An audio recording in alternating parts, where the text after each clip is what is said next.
Hello guys, and welcome back to the video. In this video, I'll show you how to hang up phone calls using Siri on your iPhone. So, without wasting any time, let's get started. First, open the Settings app on your iPhone. Once you're in Settings, scroll down a little and tap on Siri, or Siri in Search, depending on your iOS version. After that, scroll down again until you find the Call Hang Up option and tap on it.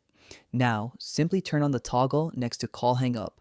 Once enabled, you'll be able to use Siri to end phone calls hands-free.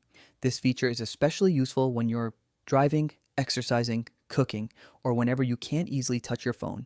Just use Siri and your call can be ended without pressing any buttons. That's all there is to it. You've successfully enabled Call Hang Up with Siri on your iPhone. If you found this video helpful, make sure to leave a like and subscribe to the channel for more iPhone tips, tricks, and tutorials. Thanks for watching, and I'll see you in the next video.